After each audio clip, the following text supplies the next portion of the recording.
안녕하세요. 내맘대로 판타지버스 시간에 오시면 환영합니다. 내맘대로 판타지버스는 판타지 작품 만들 필요한 세계관, 설정을 어떻게 하면 독특하고 흥미롭게 만들 수 있을까를 함께 나누는 시간입니다. 자, 그런데 가끔 고민하게 돼요. 독특하고 흥미로운 건 분명히 좋아요. 그렇지만 너무 독특하게 만든 결과 그것을 이해 못하는 것은 아닐까요? 사실 그도 그럴 것이 우리들은 어떤 작품을 볼 때 우리들의 체험이나 경험을 바탕으로 해서 그것을 이해하기 때문입니다. 그래. 이렇게 되니까 그게 당연한 거야. 이렇게 될 수밖에 없지. 그렇게 생각할 경우에 굉장히 작품을 이해하기 쉬워요. 판타지나 SF는 그런 면에서 한 가지 어려운 점이 있습니다. 바로 우리 세계를 무대로 한 것이 아니라는 거죠.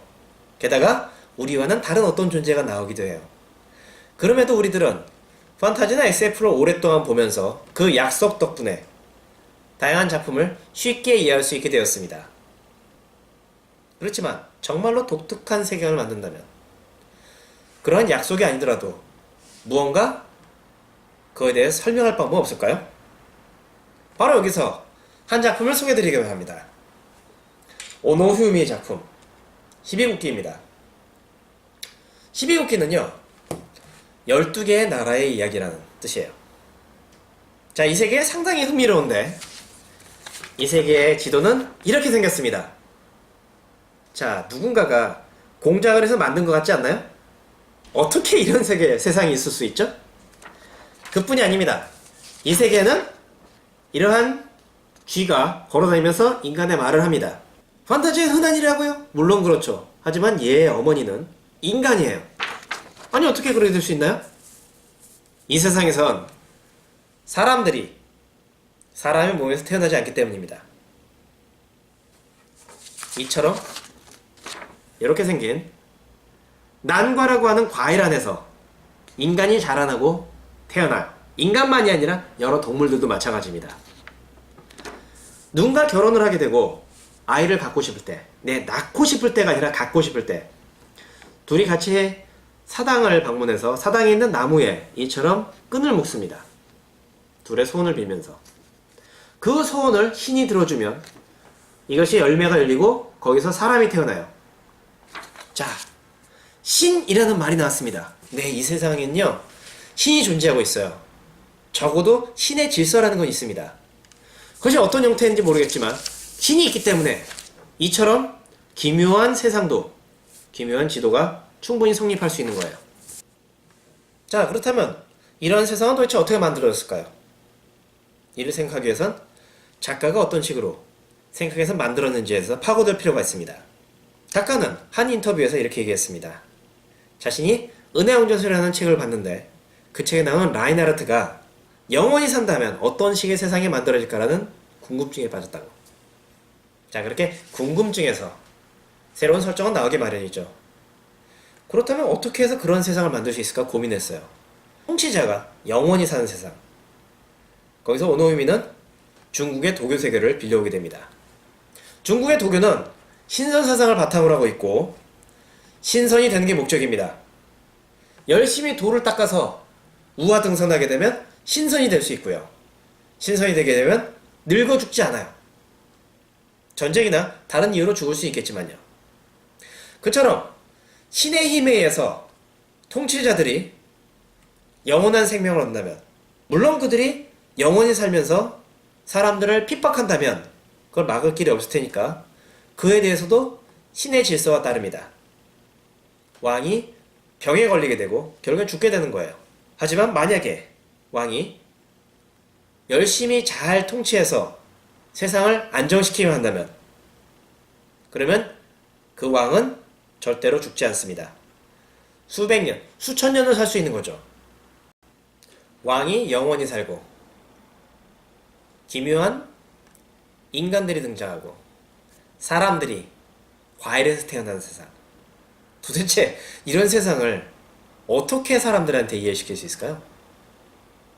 분명히 그 세상은 사람들의 사고방식이 완전히 다를 텐데 말이죠. 저는 이렇게 생각합니다.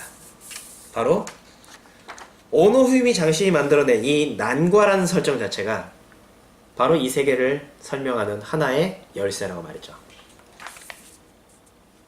그것도 이 인물을 통해서 말입니다.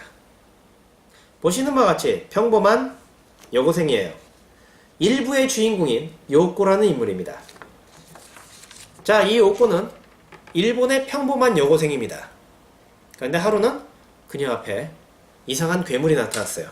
이상한 짐승이 나타나서는 그녀를 주인이라 부르면서 우리 세계 주인이라 부르면서 바로 12국의 세계로 데리고 갑니다. 누군가의 습격을 받아서 주인공은 그 짐승과 떨어지게 됐어요. 그리고 홀로 그야말로 맨몸으로 이 판타지 세계에 여행을 하게 되는 거죠. 다행스럽게도 말은 통합니다. 하지만 그 위에는 잘 몰라요. 설사 말이 통한다 해도 이 세계의 사람들은 거의 조선시대 초기 정도의 그런 고대 세계 기술력을 가지고 있기 때문에 아무래도 요코와 사고방식이 같지가 않아요. 물론 사람이 태어나는 방식도 다르고 여러가지 면에서 차이가 있지만요. 그러다 보니까 말이 안 통합니다. 그런 상황에서 이 요코를 노리고 이상한 괴물들이 습격해 오기까지 해요. 자, 괴물의 습격도 문제지만 사람들이 요코를 이용하고 등치고 심지어는 괴롭히는 상황이 오는 겁니다. 자, 그처럼 어려운 상황 속에서 요코는 좌충우돌하면서 그야말로 철저하게 싸우면서 세상을 방랑하게 됩니다. 그리고 그 세상을 자신의 눈으로 바라보게 되죠. 물론 누군가가 설명을 해주기도 하지만 요코 자신의 눈으로 바라보는 세상의 모습이 더욱더 강렬하게 각인됩니다. 요코는 일본의 여고생, 평범한 여고생이기 때문에 평범한 여고생의 시점에서 세상을 바라보는 것을 통해서 우리들은 훨씬 쉽게 그 세상을 이해할 수 있게 돼요. 적어도 요코만큼의 충격은 받지 않으면서 비교적 안전하게 접근할 수 있는 겁니다. 자, 그런데 말이죠. 이 요코라는 존재가 이 난거와 어떻게 연결될까요? 사실은 여기에 이 세계에 재밌는 설정이 있습니다. 요코는요, 본래 이 12국에 태어날 존재였어요. 그런데 요코가 이렇게 과일 안에서 자라고 있을 때 폭풍에 휘말려서 이 과일이 우리 세계로 떨어지게 됩니다. 그리고 요코는 우리 세계의 인간 몸속에서 태어난 거죠. 하지만 본래 요코는 그 세계 사람이에요. 그렇기 때문에 그 세계에 가는 것이 어떻게 보면 자연스러운 것입니다. 게다가 요코는요, 왕이 될 자였어요. 알고 보니 요코를 데려온 짐승은 기린이라는 짐승이었는데, 동물원에 있는 그 목이 긴 기린이 아니라 중국의 신화 속에 나오는 왕권을 상징하는 바로 기린 말입니다. 신비한 동물. 이 세상에서는요, 기린이 왕을 고르게 됩니다. 그리고 그 순간에 왕은 신선이 되어서 영원히 살 수 있게 되는 운명에 처하게 되죠. 원래 요코는 왕이 될 운명을 가지고 있었지만 우리 세계에 오는 바람에 그것을 모르고 자라났어요. 기린은 열심히 찾아낸 끝에 결국 요코를 찾게 되고 요코가 왕이 되도록 돕습니다. 그리고 마지막에 요코는 다시금 기린을 만나서 이처럼 왕이 되고 이야기는 끝납니다. 과일에서 인간이 태어나고 그 과일이 우리 세계로 흘러온 이야기. 여기서 우리들은 이 이야기가 일본의 전래동화인 모모타로에서 나왔을 것을 가능성을 생각하게 돼요. 물론 사실 이런 이야기든 전 세계 여기저기 많이 있습니다. 오노우미가 그러한 설정을 가져옴으로써 요코라는 그 세계의 인간이 우리 세계로 와서 이야기를 엮어내는 데 있어서 어려움이 없게 됐습니다. 그리고 다시 가서 왕이 되는 것도 자연스럽게 만들어줬습니다. 하지만 그보다 더 중요한 것은 우리 세계에서 자라난 요코라는 인물이 12국으로 돌아가서 적어도 말은 통하지만 전혀 알 수 없는 그 세계를 떠돌아다니면서 그 세계를 자연스럽게 느끼게 된다는 거예요. 자, 우리는 여기서 12국기가 보여주는 여러가지 흥미로운 점들을 느끼게 됩니다. 우선 이 세계는요, 이처럼 희한한 지도가 존재할 수 있어요. 판타지니까 얼마든지 가능한 겁니다. 그리고 이러한 짐승이 인간의 아이로서 같이 살아갈 수 있는 것이고요. 게다가 과일에서 인간이 태어나고 왕은 기린과 함께 영원히 사랍니다. 이처럼 독특한 설정도 얼마든지 통용될 수 있다는 것을 우리는 알게 돼요. 그보다 더 중요한 것은 12국기가 이처럼 독특한 설정을 우리에게 일일이 해설하거나 가르치려고 하지 않는다는 사실이에요. 사실 가끔은 그렇지 못한 작품들도 있습니다. SF나 판타지 작품을 보다 보면 이런 장면이 나오기도 해요. 자네도 알다시피 우리들은 영원히 살 수 있다네. 그러니까 슬픈 거야. 이게 뭡니까? 아니면 이렇게도 하죠. 저는 어떤 과학자인데요. 제가 연구하기엔 말입니다. 이러이러해서 이러이렇게 해서 이러한 방법으로 이렇게 됩니다. 그래서 이러한 법칙에 따라서 저렇게 될 수가 있어요.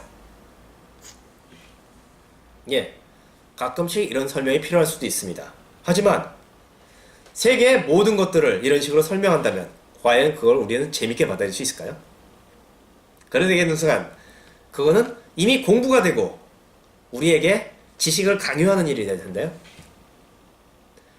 한번 상상해보죠. 어떤 독특한 세계를 봅시다. 그 세계는 굳이 완벽하게 희한한 세상이 아니어도 좋아요. 예를 들면 엘프. 엘프는 우리 인간들보다 오래 삽니다. 굉장히 긴 수명을 가지고 있어요. 자연스레 엘프 주변에서는 사람들이 사라지게 되겠죠. 친구가 어느새 사라지고 친구의 아들, 손자, 먼 후손, 수천 년, 수만 년을 살아가는 엘프에 대해서 그들이 어떻게 느끼는지를 이해하고 쉽게 납득하는 것은 쉽지는 않을 거예요. 그러니까 가끔씩 그럴 때 사람들은 설득을 하고 설명하고 싶은 욕구를 느끼게 됩니다. 때로는 엘프 자신의 독백을 빌어서. 그렇지만 그럴 필요가 없습니다. 12국기가 그러듯이 우리들 눈앞에 보여주기만 하더라도 우리들이 그것을 받아들일 수도 있다는 얘기입니다. 그것을 위해서 뭔가 특별한 설정이 필요할 수도 있어요. 난과처럼. 하지만 중요한 것은 독자들이 그 세계에 대해서는 모르지만 그 세계를 받아들이고 싶은 그런 욕구에 가득 차 있다는 것을 이해해 주는 거예요. 그러니까 엘프의 입장에서 엘프의 고뇌와 고독 혹은 그 주변에 있는 누군가의 시선으로서 그런 모습을 편하게 보여주기만 해도 충분할 것입니다. 우리들은 수만 년 동안 살아온 그런 존재들에서 이해할 수 없을지도 몰라요. 하지만 적어도 우리 중에 대부분의 사람들은 자신보다 먼저 누군가를 떠내보낸 슬픈 추억이 있습니다. 그런 것을 떠올리고 거기서 상상할 수 있는 힘이 있습니다. 바로 그 상상력이기 때문에 우리들은 그 세계를 이해할 수 있는 거예요. 세계를 이해하는 데 필요한 것은 그 세계에 대한 과학적 해설이나 아니면 누군가의 조언이 아닙니다. 그것을 우리가 바라보고 체험하고 느끼면서 12국기 일부에서 주인공으로 등장했던 요코는 이후에 왕이 되게 되고 이 세상을 더욱더 넓게 배우게 됩니다. 그녀는 이 세상을 배우고자 하는 욕구로 가득 차 있고 물론 12국기를 재밌게 보았던 요코의 몸을 재밌게 보았던 그리고 그럼으로써 이 세계에 익숙해졌던 우리들 역시 이 12국기의 세계를 받아들일 준비가 된 것입니다. 중요한 것은 첫발이란 거죠. 그것을 위해서 해설이나 설명이 꼭 필요한 것은 아니에요. 여러분들은 충분히 그럴 만한 역량이 있고 그럴 만한 가능성을 가지고 있습니다. 왜냐하면 여러분들이야말로 여러분 자신이 만든 그 세계에 대해서 가장 잘 아는 존재인 동시에 그 세계를 가장 처음 바라보는 방문객이기 때문입니다. 그러한 것을 기억하시고 뒤이어 따라오는 다른 방문객들에게 여러분의 생각을 편하게 전해주세요. 그러면서 여러분의 세계는 더욱더 매력적으로 비춰질 것입니다. 여러분의 세계가 많은 사람들에게 사랑받길 바라면서 여기서 마치겠습니다. SF 판타지 도서관장 전홍식이었습니다.